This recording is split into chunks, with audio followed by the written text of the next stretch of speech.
We're going to talk about educational publishing today with Sean Thompson in Tokyo as part of our global conversation series next on the EdTech vlog.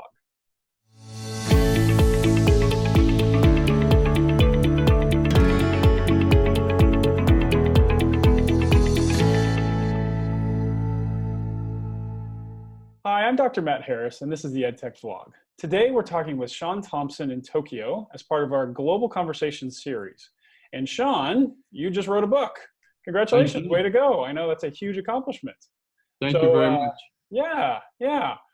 Before we get into the book, tell us a little bit about yourself. Who are you? What do you do? Favorite colors? You know, those sorts of things. Important Well, stuff. I'm a Canadian, been living in Japan mainly for the last 20 years.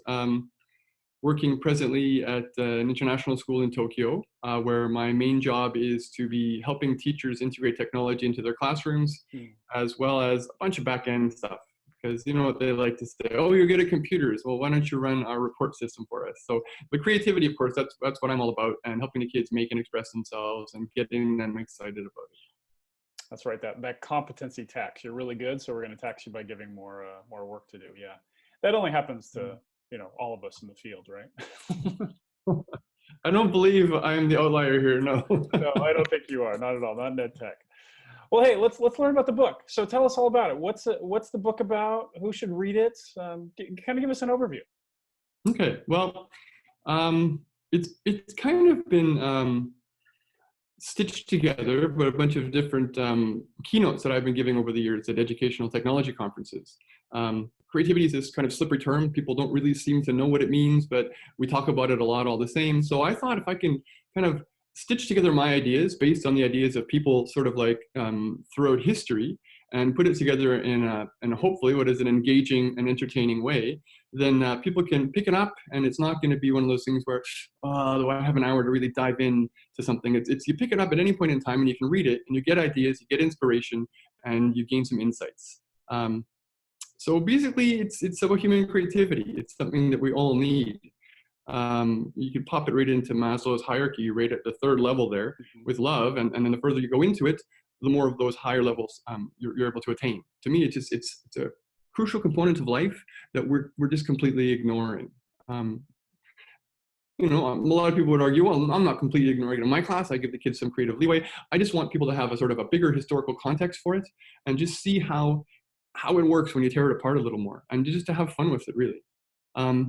One thing I'll say is, I wrote it because I want it to be for everybody. It's a very important topic, but in my own publishing journey, I have come across the idea that what you really need to do is you need to focus on a niche, because you need to target it to certain people if you want to get it in people's hands. So, being cornered that way, I guess my main target is going to be for educators, both people in the classroom and people in leadership, and for parents, so that they understand it. Hopefully they can engage in their own lives, and that sort of helps to model and make it more part of everyone's life, as opposed to just, another tick box or something else that we need to get to.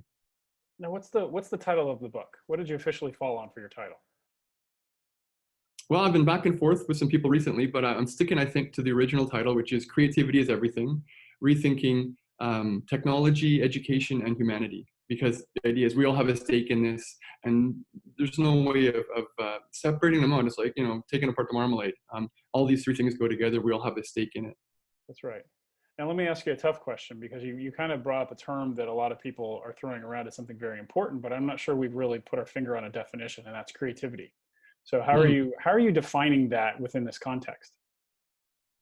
Well, I want to put it first and foremost, as I said, like as it's a fundamental part of our lives. We get the most satisfaction when we're making something. And I'm tied to that, of course, given what I do, in many cases, to digital creativity and the whole idea of sharing and how the internet has changed things. And I want people to understand it's something we should be embracing and we should be thinking about. And once again, I'm trying to give it that context. And I want to do it in a humorous and an inspirational way, so that people can, I want people to pick this book up, and I want them to read it and think, wow, this is really good. I want to share this with somebody, because it's something that I'm getting excited by. I'm reading this and it's talking to me, because this is a human fact. And I want to share this with other people. I'm just one guy in the world, but let's start a movement here. Why not, right? Like it's that important. That's right. And it's, it's one of those 4 C's of 21st century learning. And it's something that we need a whole lot more than compliance, right? Compliance and consumption are skills that sadly we've been teaching kind of in that industrial model, but now you're hitting this idea of creativity as being kind of running your own ship and making the world a better place the way that you see it, as opposed to being an automaton, right? Just kind of following the rules, which I really like. I think that's great. It's interesting because you kind of have this spark about wanting to talk about this. And I'm assuming that there was some sort of like aha moment, right? Most authors have that moment where they're like, okay, I've got to do it. As you said, you were doing keynotes and you wanted to put them together. What was that aha moment that inspired you to turn this into a book and dive in with both feet and, go for it? That's a great question, actually. And I think this is a place where you and I probably have a lot of overlap in our personality types. My professional history could be mapped out as like a game of hopscotch from one passion to the next, right? So of course I got into education. I wanted to help people. I ended up coming to Japan and running a school for Britannica. And then they wanted to shut that down. So I'm like, oh, this is my thing now. So I opened up that school. It's still running in Yokohama. And then from then it's like, I got to get back into the classroom. So I went and started off, moved from Yokohama back to Tokyo to be a homeroom teacher. Elementary school is my specialization. And that was great and that was fun. But I was thinking like, what, I need to be sort of like an expert in everything. I'm the kind of person I want to focus on something. And there just happened to be a guy up the stairs who was like way back, this is quite some time ago now, like I don't want to put years on it, date myself too much, but he was one of the first early adopters of the whole sort of Google idea. And I started talking to him and then I got it. Oh, this is it. So that was my next hopscotch. I'm like, I'm going to be an EdTech person. And then I did that and that was wonderful, which led me to sort of like becoming a bit of a sharing zealot, which ties very well into creativity online. From then, EdTech, we started doing our conferences, as you know, all over Asia, a number of times for groups of over 100 people.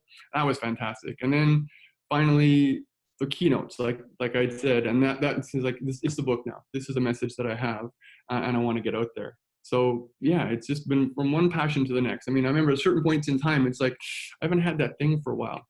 I'm going to just wait, and it'll eventually show itself up. It'll introduce itself to you again. And that again is covered in the book as well.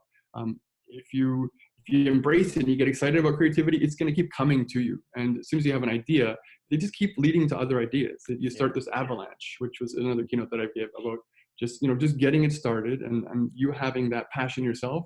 And eventually it takes off on its own. You don't have to, you start nurturing it and it just grows and it snowballs and it avalanches all by itself.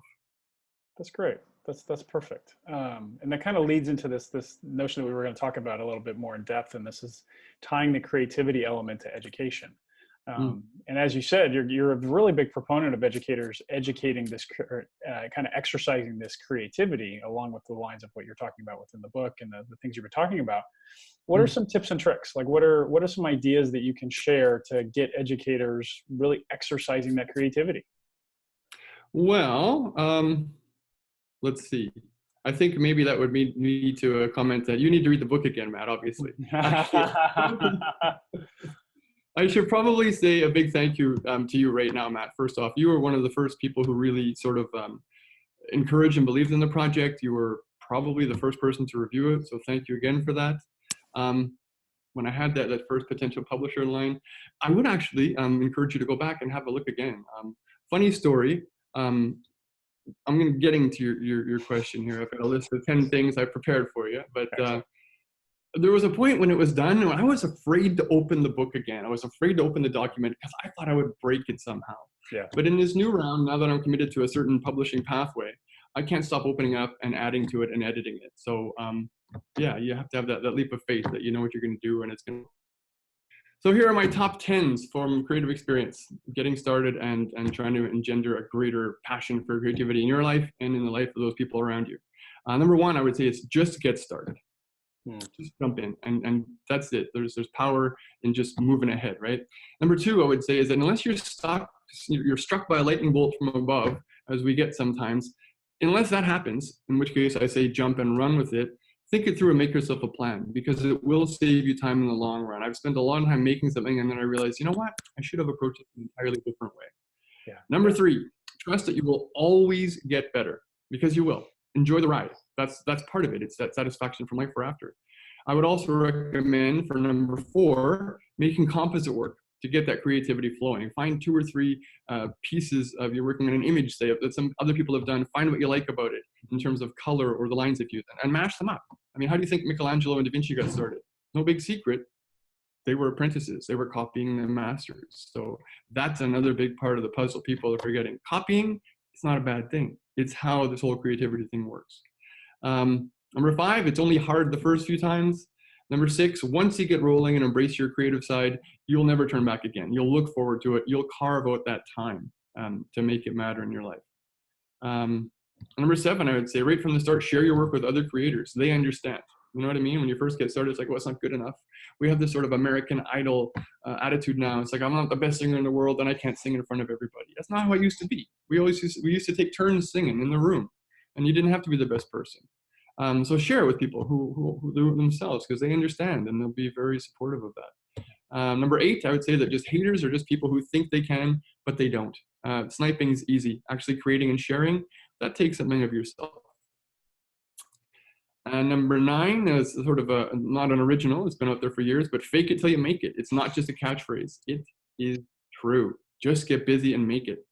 And then number 10, I would say, is this pin this list of 10 things that I've just written up here. Put them by your desk. Put them by the bathroom mirror, because you want to remember these things. It's not just a weekend retreat. It's like, I want this to be part of your life. I want you to be that person who's always looking for a creative outlet. There you go, my top 10 tips from the book. That's great. That's great. And there's a lot to unpack there. Unfortunately, we don't have forever. So people are just going to have to read the book to get more in depth there.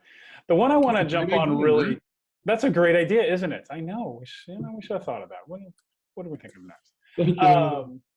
The one I do want to kind of jump on there, because you say something very critical, and I know that you're big in this space, and that is sharing with other creators. For some people, they don't know where to go to do that. So give me some more how on the sharing with other creators. How do you do that? Where do you find them? What do you share? What are the channels? That sort of thing. What are the approaches? Well, I'll be honest with you. I've been doing this for a long time. Like I said, once I got in the EdTech bug and I got my first job as an integrator, then I went crazy for, I want to become an ADE. I want to become a Google educator. I want to become a Google certified trainer, all these things. And they're great things to do. Absolutely. I recommend that. It's a great way of starting to network. But also, I think developing your own personal learning networks. If you go to I'm not sure if there's a place where you share this where we can, if it's on YouTube, we can maybe put a link in the description. On my technology embedded blog, I've got a very popular post about developing your personal professional learning network. And that's really, really an important thing to do. I know you're also very big about this. I used to offer a free PDF from my giveitaway.net EdTech site, which was like 5 steps to fire up your social media presence. It's probably a page there still. Anyway, basically, just get out there and get busy. Google Plus died, and I spent a lot of time sort of growing that audience, but there's still Twitter, and I have a YouTube channel, and then there's a blog, and there's a lot of different ways to share your stuff. And Facebook as well has a lot of different groups. I'm at the point now, having gone through the whole developing my network and then through deep learning, developing a wider network where people might be interested in finding out about a conference. And I learned a lot of tricks about how you can go about spreading your word. Like I actually, there's a video on my YouTube channel about this. I believe there is. Anyway, what I do, so if I finish off making a tutorial and then I put it up on YouTube, there's a thing called volition. So in the first 2 days, how fast did it go? That'll help you in the future as well. I literally have a spreadsheet open, and I would go from Facebook group to Facebook group, putting my content out there. Somebody likes it, I'll zap them a quick line saying, hey, thanks very much. You might want to consider subscribing here. And that's the way of growing your audience, but you get comments through that as well. Twitter, of course, better for direct communication. There's a lot of ways out there. Try them all. That's great. That kind of leads into the process of writing the book, right? Because you're talking about reaching out once the book's prepared, but let's talk about the actual writing of the book and then maybe the publishing elements and kind of where people go from there. And maybe we can kind of tie this all together when we talk about the creativity elements you were talking about before and then the actual writing of the book. So for creators out there, what are some of these creative influences for actually getting into the weeds of creating a book? Like, how did you use these creativity tips, maybe these 10 that you just talked about, in the actual authorship of that book in preparation for this grand publishing that you're going forward with? Well, the basis for my book was mainly tying together keynotes, but the keynotes were tied together from things that I had done and things that I had read, and a lot of that from my personal learning network, right? So I think the biggest thing is that you have to consider it's like a big web out there. So, and I've talked about this a little earlier. I think when you have this creativity bug, you always want to make the next thing, and these things tend to not just avalanche, but they kind of stick together as well. So once you've started something like a keynote, then I've got 2 months to get prepared for that. I've got a good idea, rough out my draft like you would in any sort of project where you're going to be presenting something or in writing a book. And then as I'm walking around through the day, something will, I'll see an ad on a train, or I will hear something on a podcast. I go, well, that's great. I need to incorporate that. So you need to be a pretty avid note taker. I mean, I'm a big digital tech person, but I still have my little notepad in my backpack with me when I go, because sometimes it's just easier to jot it down that way. Absolutely. And it's on your mind, and you're going to start, the universe is going to talk to you, but the world around you is going to start, things are going to start becoming noticeable to you. It's like you buy yourself a yellow car, and all of a sudden you notice how many yellow cars are out there. Once you've put that sort of into your consciousness, it just starts popping out to you. So, it's like the whole thing, the greatest journey starts from beneath your feet, right? It's like, you're not going to sit down and write a book. You're going to sit down with the passion to write a book, and you're going to start putting it together, and you're going to know it's going to take some time. And then you're going to want to have, that sort of note-taking process. You want to be thinking about it all the time, and things come to you and you get them in there right away. It's so easy to lose a great thought. You need to jot it down right away. And then, good people like yourself who are willing to take a read and say, this is an incredibly bad font choice, Sean. What are you thinking? Because everything, you know what I mean? That's another part of creativity, is that it's built on other people, and other people make things better. It's not a quote from the book again. It's something that was said by, Kirby Ferguson's got a great quote about it. Henry Ford said, I've never made anything new. I've taken what was there and I just reassembled it. To say that the greatest leaps forward are based on any one person is the worst kind of nonsense. We're humans. This is what makes us good. We don't have to learn. Each one of us have to develop the Pythagorean theorem because somebody did it and wrote it down. That's great. We all have it now, I'm guessing that was Pythagoras, just a guess. So let's talk about kind of this creativity versus structure thing. So you've talked about needing the creativity and being able to integrate things left and right, which I think is very important. But writing a book is eating an elephant, right? You got to do it one bite at a time. Right. But if you suddenly turn around and try and eat the other end, it can be quite difficult. So how did you structure your book preparation to allow for this creativity to influence kind of changes along the way? Well, anybody I know who watches this is going to get a good laugh right now, but I use Apple's Keynote in such ways no one has ever imagined it should be used. Like, most of my videos are made and animated. All my artwork is done in Keynote. I actually have notes for what we're talking right now happening in Keynote. And that's actually how I put my book together. Because if I'm in a Word document, you can scroll up and down forever. Google Documents, same thing. In Keynote, you can go to View, go to Light Table, and then it's like all the pages are lying down in front of you. To go really fast, I can copy and paste pages to different spots, and it's happened. Like I said before, right? Like, there was a time I was afraid to open it. I'm like, I'm going to break it. No, that is my workflow right there. Of course, there's also, like I said, there's my little notebook where I'll put something in and try to get it from the notebook into the format for the book as soon as possible. I've got documents and things all over the place like the rest of us. But that's my workflow, and that makes it a lot easier to manage, which is probably the strangest thing that's going to be said in this interview today. That's great. I hope. Yeah, well, you never know, right? Talk to us about publishing, because I think this is a big question that authors have quite frequently. And I know that you've talked to some publishers and you're going to go down your own path. So you want to talk to us about that? Well, yeah. Again, I'm not sure how many different links you want to put in the description for this video, but I've been at this for a long time. I've been through two publishers who are like, yes, I can't wait to publish the book, to, one of them they were a tiered publisher for a bigger one that I'm not sure if they actually folded or if they just folded that chapter of their business.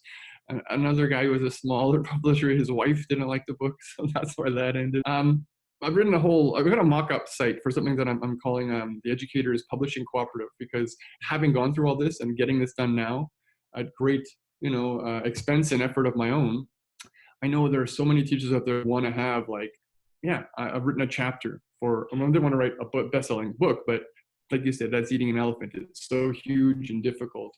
What I've learned about publishing and self-publishing and working through a publicist, which is where I'm incurring my expenses, is the way that it works, and the fact that the publishing game is changing. I mean, the traditional publishers aren't happy about it, but it's that long tail. More and more people are doing this, and pretty soon it won't matter if McGraw-Hill or Pearson is attached to your book. It just matters if people are reading it. So come a long way, and that's been a really big, sometimes depressing learning curve, because there've been a lot of thanks but emails come in my way. But I honestly feel if you really just want to get started, and this is, again, like I said with the creativity, like number one, just get started. Why don't a bunch of us, 15 educators get together, and we can put together a volume, a compilation of inspiring and innovative strategies for the classroom. We pool our money, so no one's out, the kind of money that we don't want to spend, but we all put an investment in. And with a great pool of people like that, achieving that bestseller status is easier, which is a great, feather in your cap. It also helps circulate more copies and spread the messages that we feel passionately enough that we're willing to not only put in the work, but to invest in ourselves. So I don't know if that's a crazy idea or not, but like I say, hopping from passion to passion, now that the book's going to happen, I'm like, that seems to me like the next logical step. Yeah. Other people can do what I've done on sort of a scaled down version without the same amount of upfront investment themselves, but they still get that satisfaction, and they can point to something. And when they go to do presentations somewhere, or they're off and they're out and about with colleagues, this is something that can start other conversations and sort of get that message out there, right? Well, it's almost like the copying thing you talked about before. Learn from my pain and my experience so that you can do it a little bit better yourself, right? I mean, that's kind of what you're talking about. And you've opted for kind of this self-publishing model, which means that your connections to these systems are available through Amazon or through any of the book publishers, and you're just going to have to be very strong in that communicating piece that you talked about before, that sharing with others. So it kind of all ties together, right? A lot of these creativity elements that you've been talking about hit as much with the publishing and the authorship piece as they do with the actual content of things that you do in the classroom. So there's a lot of takeaways across the board there. Now, of course, we do things, and then hopefully we do them better the second time. And I know with authors, there's always that bug in their ear of like, okay, I got one done. What's the next thing? And I'm sure you're thinking about that next thing. But if you were to do this over again, what would be some of the things you would do a little bit differently? Across the board, be it from the authorship piece to this publishing stuff, which is not all the way done yet, obviously. But what would be the things that you maybe don't regret, but if you had an opportunity to do them differently, you would? I hope this doesn't sound like a cop-out. I couldn't change anything and be where I'm at right now. I mean, say that about life. I don't believe in regrets, because if I change anything in the past, anything that could be different right now is like, I would not necessarily be comfortable with that. I really had to go through all of this to get to this place. I really did. And I'm a bit of a bulldog. It's like, I'm going to get published, and it's going to be in a brick and mortar store, and that's it. I'm just going to spend all weekend sending off my manuscript, and this is going to happen. And I'm just disillusioned with the traditional publishing route. So I really don't think there's anything I could have changed or done differently. I might have started earlier. That's what I would say. I would have started earlier. So what are you going to do different the next time? Maybe that's a different question. I mean, you already know that you're going to be probably self-publishing the second book. Is there a different format for your approach to authoring the book? Is there a different approach towards I don't know, structuring it or something like that? Or I get what you're saying.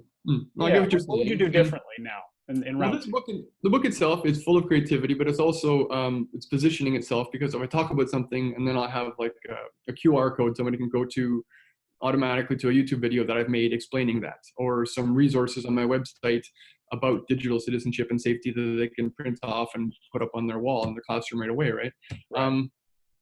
So it's doing that. At the end of it, there's a QR code for like a free course on animating in Mac.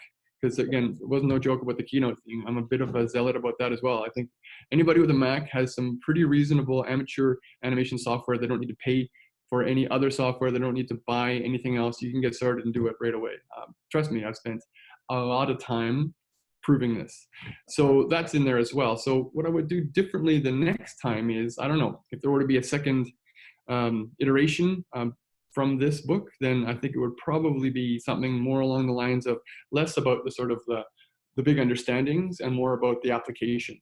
But when you're having said that, I mean, even within book publishing, I was talking to a publishing friend who's visiting from the UK just yesterday, and even she's talking about like the nature of the book itself isn't the same thing anymore. I mean, a lot of the universities, they want to have this interactive book, right? Like an iBook. They want to have the book, and then there's a video in it, and there's an interactive, there are questionnaires. So even books themselves are changing when it comes to learning, right? So I don't know, with the internet and all the things that are out there, I really have to think about that. That's a good question. If I wanted to do something more explanatory, and I think maybe there are better platforms in a book. You're getting ahead of me even. Yeah, who knows? It just seems like the notion of static knowledge doesn't exist anymore. So if your book is going to be more evergreen, it needs to be connected to electronic resources that are going to be consistently changing, so that if somebody picks up your book in 3 years, it's not totally outdated, that there's still items that can be changed in the background without affecting the interface of the book, right? Absolutely right. Yeah. And actually the whole idea for the QR codes, I ended up as part of my process. I mean, I've reached out to, everybody. Like, we're talking because, we're both connected on the internet. Michael Cohen calls himself the tech rabbi. He just published a book called Educated by Design. And he was good enough to talk to me about his experience with publishing as well. And they were very similar to mine, only he ended up going with a more traditional publisher. I would call them, who he went with is almost like a hybrid.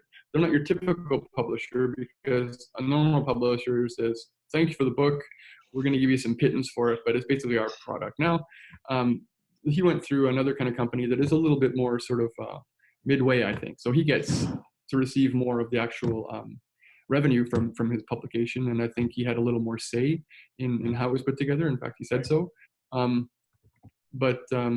Yeah, having looked at his, that's where I got the idea for the QR codes, for one thing, right there. It's like, I want to use this as a platform for that. I was just putting little bit.lys in, but I'm like, how did I not think of that? Right? I know, is he going to call me and say, you stole my idea, you have QR codes in your book? It's like, that's not how that works either, right? I'm being creative, using your terminology. It's not even an innovation. It's like, you didn't invent that either. Come on. That's right. Well, I'm just kidding. He was a very personal, wonderful guy.